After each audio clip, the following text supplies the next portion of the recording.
E aí pessoal, tudo bem com vocês? Nesta aula, para a sua prova na escola amanhã, para o seu simulado no cursinho, para a sua prova de vestibular que está chegando, nós iremos trabalhar com um assunto extremamente importante chamado de cálculo estequiométrico. Pessoal, eu vou escrever aqui no quadro, fiquem tranquilos, o roteiro necessário para a resolução de exercício de cálculo estequiométrico. E vou fazer um exercício também, logicamente, tá? Só que antes disso eu preciso desse contato com vocês, de falar o que tem que fazer. Mas não fiquem desesperados porque eu vou escrever aqui, vou registrar e tudo mais, tá? Pessoal, o primeiro passo que nós temos que fazer, imprescindível, necessário, importantíssimo, é você balancear a sua reação química. Porque muitas vezes, muitos alunos, naquele anseio de terminar logo a questão, de terminar, acabar e partir para a próxima, esquece de averiguar se a reação está balanceada. Se ele não balancear a reação química, consequentemente, ele vai errar na questão, certo? Então, o balanceamento é necessário. Logicamente que, se a reação já está devidamente balanceada, não será necessário você fazer o balanceamento. Tá? Então, primeira coisa é isso daí. Segunda coisa importante é você relacionar os participantes citados no exercício. Como assim relacionar? Você vai grifar, você vai sublinhar apenas os participantes que foram citados ao longo do exercício. Para ilustrar melhor, por exemplo, calcule o volume de CO2 nas CNTP produzidos a partir da decomposição térmica de 250 gramas de carbonato de cálcio. Opa, calcule o volume de quem? CO2. Então vai lá e grifa CO2. A partir da decomposição de quem? De carbonato de cálcio. Então vai lá e grifa carbonato de cálcio. Isso é você relacionar, é você colocar em destaque, em ênfase, apenas aquilo que te interessa. Então CO2 e carbonato de cálcio. Isso aqui é um exemplo, tá, pessoal? Então esse foi o segundo passo. O terceiro passo é você colocar o número de mols, escrever o número de mols. Como assim escrever o número de mols? Quando você tem a reação química lá, os reagentes e os produtos, você tem para cada partícipe o respectivo coeficiente estequiométrico, ou seja, o número que está na frente da substância, certo? Então esse número indica o número de mols, certo? Então isso é escrever o número de mols.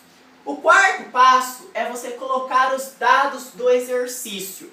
O que é colocar os dados do exercício? O que isso aí significa? Os dados é literalmente você colocar aquilo que ele te deu, por exemplo, 250 gramas de carbonato de cálcio. Então vai lá e escreve 250 gramas de carbonato de cálcio.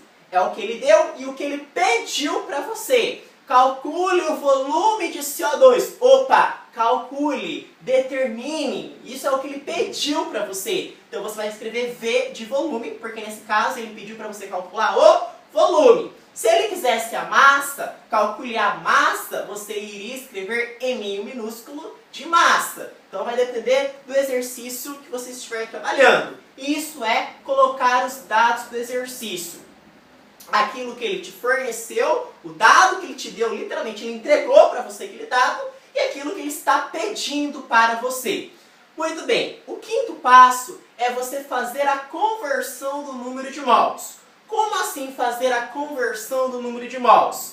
Se eu estou trabalhando com massa, eu vou converter o mol para massa. Se eu estou trabalhando com volume, eu vou converter o mol para volume. Se eu estiver trabalhando com número de moléculas, eu vou converter o mol para número de moléculas, tá? Vale lembrar uma observação aí, deixa aí no apêndice de vocês, que se eu estiver trabalhando nas CNTP, o volume vai ser 22,4 litros. Mas, se eu não estiver nas condições normais de temperatura e pressão, o exercício vai ter que te fornecer a pressão, vai ter que te fornecer a temperatura, e com isso você joga no PVNRT e descobre o volume, tá? Mas só se não estiver na CNTP. Na maioria dos exercícios, sempre nós estamos nas condições normais de temperatura e pressão, nas CNTP. Tudo bem? Muito bem. Depois Depois que você fez a conversão do número de mols, agora é fácil. É só você fazer a regra de 3, tá? Então, para que nós não fiquemos perdidos, eu vou colocar aqui então a temática da aula, que é cálculo estequiométrico.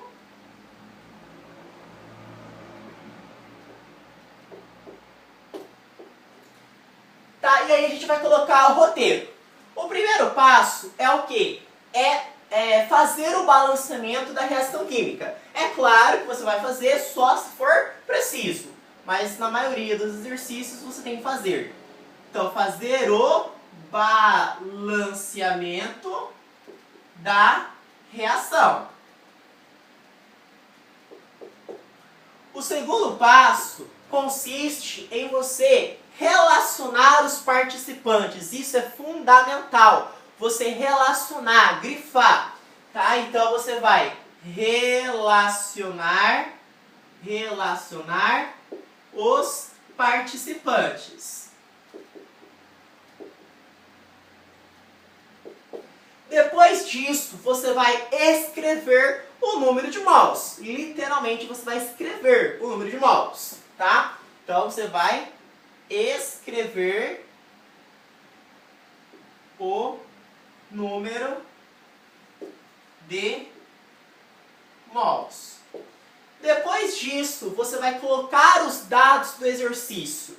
O que significa, professor, colocar os dados do exercício? O que o exercício deu e o que o exercício pediu, tá? Então, colocar os dados do exercício. Aí, entre parênteses, o que ele é o exercício, tá, pessoal? Só para você entender, o que ele deu, né? Deu é o que ele forneceu. Ele fala, eu tenho isso, 250 gramas de carbonato de cálcio, um exemplo. Então, o que ele deu e o que ele pediu. E aí, pessoal, o quinto passo é o quê? É você fazer a conversão do número de mols. Fazer a conversão do número de mols. E por fim, fazer a regra de 3, tá?